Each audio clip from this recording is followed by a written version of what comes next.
श्री रघुराज पदाब्ज निकेतन पंकज लोचन मंगल राशे चंड महाभुज दंड सुरारी विखंडन पंडित पाहि दयालो पातकिनं च समुद्धर मां महताहि सतामपि मानमुदारम् त्वां भजतो मम देहि दयाघन हे हनुमन् स्वपदाम्बुजदास्यम् संसृतिताप महानल दग्ध तनूरुह मर्मत नोरतिवेलम् पुत्रधन स्वजनात्मग्रहादिषु शक्तमतेरतिकिल्विषमूर्तिः केनचिदप्यमलेन पुराकृत पुण्यसुपुञ्जलवेन विभोवे त्वां भजतो मम देहि दयाघन हे हनुमन् स्वपदाम्बुजदास्यम् संसृतिकूपमनल्पमघोरनिदाघनिदान मजस्त्रमशेषम् प्राप्य सुदुःखसहस्रभुजङ्ग विषेकसमाकुल सर्वतनोर्मे घोरमहाकृपणापदमेव गतस्य हरे पतितस्य भवाब्धौ त्वां भजतो मम देहि दयाघन हे हनुमन् स्वपदाम्बुजदास्यम् संसृतिसिन्धु विशाल कराल महाबलकाल झसग्रशनार्तं व्यग्रसमग्रधियं कृपणं च महामदनक्रसुचक्रहृतासुं कालमहारसनोर्मिनिपीडितमुद्धर दीन मनन्यगतिं मां त्वां भजतो मम देहि दयाघन हे हनुमन् स्वपदाम्बुजदास्यम् संसृतिघोरमहागहने चरतो मणिरञ्जितपुण्यसुमूर्ते मन्मथभीकरघोरमहोग्र मृगप्रवरार्दितगात्रसुसन्धेः मत्सरतापविशेषनिपीडितबाह्यमतेश्च कथञ्चिदमेयम् त्वां भजतो मम देहि दयाघन हे हनुमन् स्वपदाम्बुजदास्यम् संसृतिवृक्षमनेकशताघनि दानमनन्तविकर्मसुशाखम् दुःखफलं करणादिपलाशमनङ्ग सुपुष्पमचिन्त्य सुमूलम् तं ह्यधिरुह्य हरे पतितं शरणागतमेव विमोचय मूढम् त्वां भजतो मम देहि दयाघन हे हनुमन् स्वपदाम्बुजदास्यम् संसृतिपन्नगवक्त्रभयङ्करदंष्ट्रमहाविषदग्धशरीरम् प्राणविनिर्गमभीतिसमाकुल मन्दमनाथमतीव विषण्णम् मोहमहाकुहरे पतितं दययोद्धर मां जितेन्द्रियकामम् त्वां भजतो मम देहि दयाघन हे हनुमन् स्वपदाम्बुजदास्यम्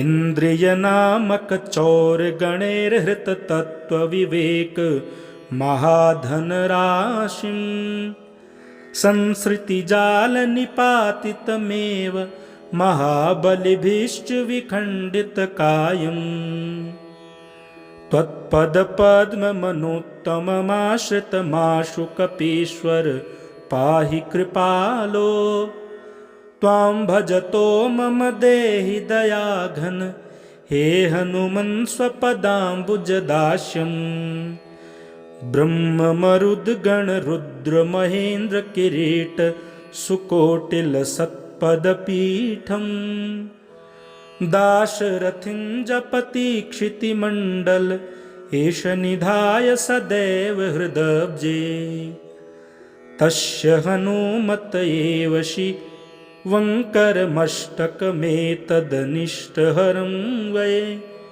यः सततं हि पठेत् स नरो लभतेच्युत रामपदाब्जनिवासम्।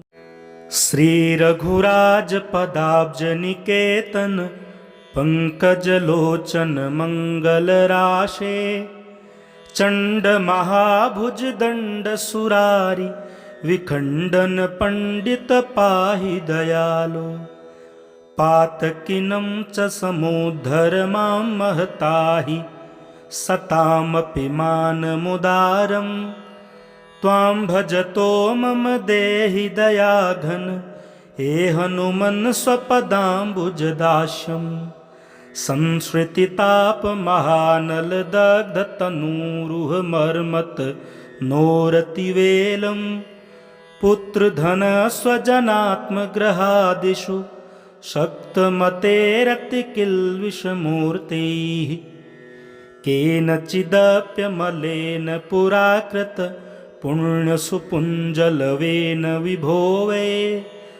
त्वां भजतो मम देहि दयाघन हे हनुमन् स्वपदाम्बुजदास्यम्। संसृतिकूपमनल्पमघोरनिदाघनिदानमजस्त्रमशेषम्।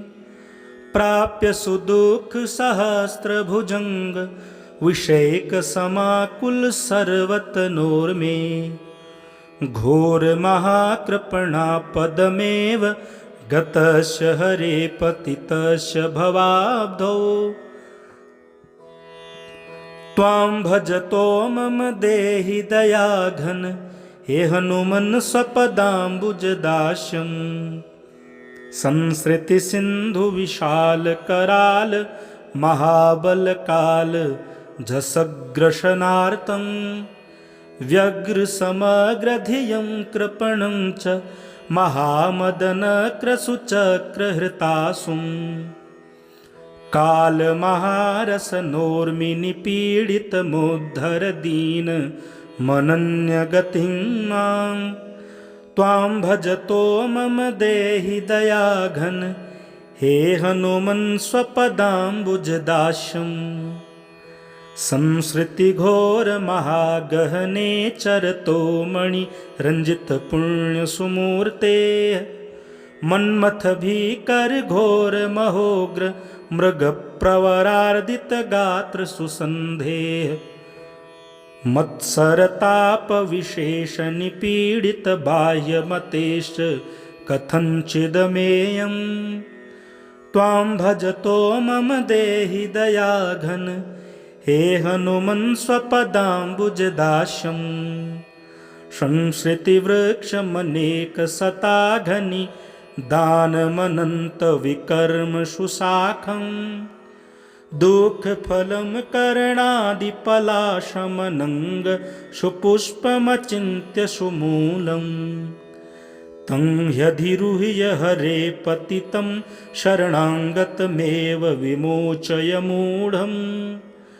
त्वां भजतो मम देहि दयाघन हे हनुमन् स्वपदाम्बुजदास्यम्। संसृतिपन्नगवक्त्रभयङ्करदंष्ट्रमहाविषदग्धशरीरम्। प्राणविनिर्गमभीतिसमाकुल मन्दमनाथमतीव विषण्णम्। मोहमहाकुहरे पतितं दययोद्धर मां जितेन्द्रियकामम्। त्वां भजतो मम देहि दयाघन हे हनुमन् स्वपदाम्बुजदास्यम्। इन्द्रियनामकचौरगणैर्हृततत्त्वविवेक महाधनराशिं। संसृतिजालनिपातितमेव महाबलिभिश्च विखण्डितकायम्। त्वत्पदपद्ममनोत्तममाश्रितमाशु कपीश्वर पाहि कृपालो। त्वां भजतो मम देहि दयाघन हे हनुमन् स्वपदाम्बुजदास्यम्। ब्रह्म मरुद गण रुद्र महेंद्र किरीट सुकोटिल सत्पद पीठम दाशरथिं जपति क्षितिमण्डल एष निधाय सदैव हृदब्जे तस्य हनुमत एव शिवङ्करमष्टकमेतदनिष्टहरं वै यः सततं हि पठेत् स नरो लभतेच्युत रामपदाब्जनिवासम् श्रीरघुराजपदाब्जनिकेतन पंकजलोचन मंगलराशे चण्डमहाभुज दण्डसुरारि विखण्डन पंडित पाहि दयालो पातकिनं च समुद्धर मां महताहि सतामपि मानमुदारम्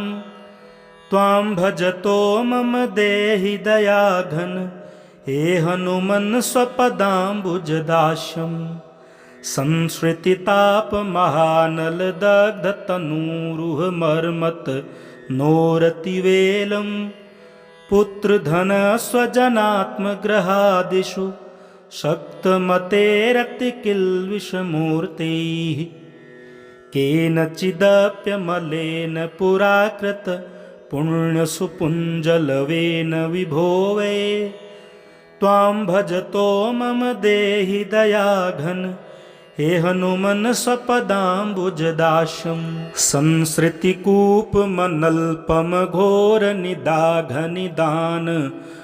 संसृतिकूपमनल्पमघोरनिदाघनिदानमजस्त्रमशेषं प्राप्य सुदुःखसहस्रभुजङ्ग विषेकसमाकुल सर्वतनोर्मे घोरमहाकृपणापदमेव गतस्य हरे पतितस्य भवाब्धौ त्वां भजतो मम देहि दयाघन हे हनुमन् स्वपदाम्बुजदास्यम् संसृतिसिन्धुविशालकराल महाबलकाल झसग्रशनार्तं व्यग्रसमग्रधियं कृपणं च महामदनक्रसुचक्रहृतासुं कालमहारसनोर्मिनिपीडितमुद्धर दीन मनन्यगतिं मां त्वां भजतो मम देहि दयाघन हे हनुमन् स्वपदाम्बुजदास्यम् संसृतिघोरमहागहने चरतो मणिरञ्जितपुण्यसुमूर्ते मन्मथभीकरघोरमहोग्र मृगप्रवरार्दितगात्रसुसन्धेः मत्सरतापविशेषनिपीडितबाह्यमतेश्च कथञ्चिदमेयम् त्वां भजतो मम देहि दयाघन हे हनुमन् स्वपदाम्बुजदास्यम् संसृतिवृक्षमनेकशताघनि दानमनन्तविकर्मसुशाखं दुःखफलं करणादिपलाशमनङ्ग सुपुष्पमचिन्त्य सुमूलम् तं ह्यधिरुह्य हरे पतितं शरणागतमेव विमोचय मूढम् त्वां भजतो मम देहि दयाघन हे हनुमन् स्वपदाम्बुजदास्यम्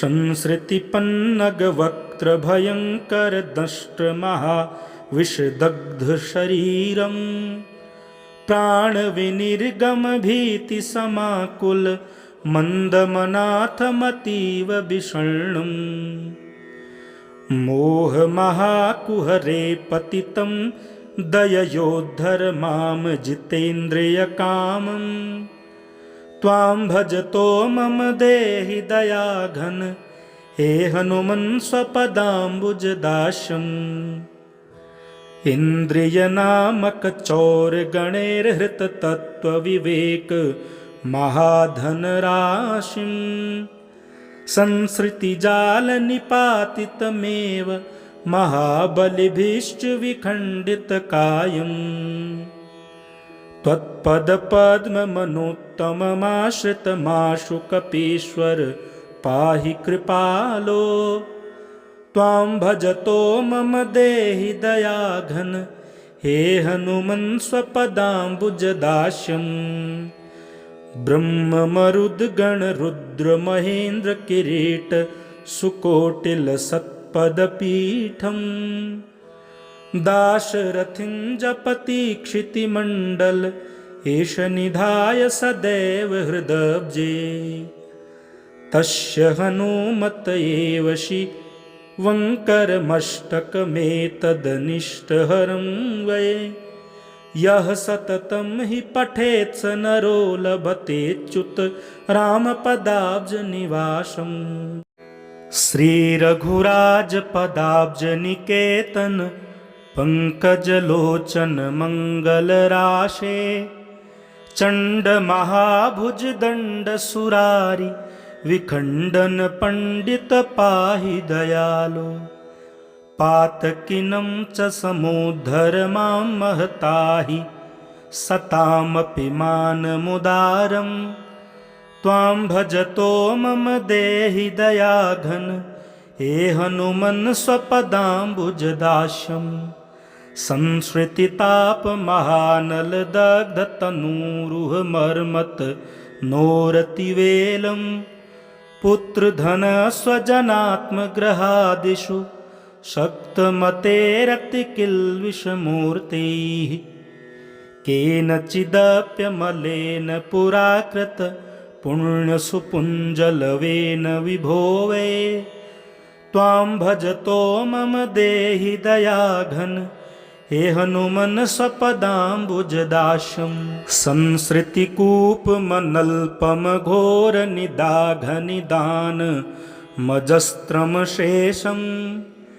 प्राप्य सुदुःखसहस्रभुजङ्ग विषेकसमाकुल सर्वतनोर्मे। घोरमहाकृपणापदमेव गतस्य हरे पतितस्य भवाब्धौ। त्वां भजतो मम देहि दयाघन हे हनुमन् स्वपदाम्बुजदास्यम्।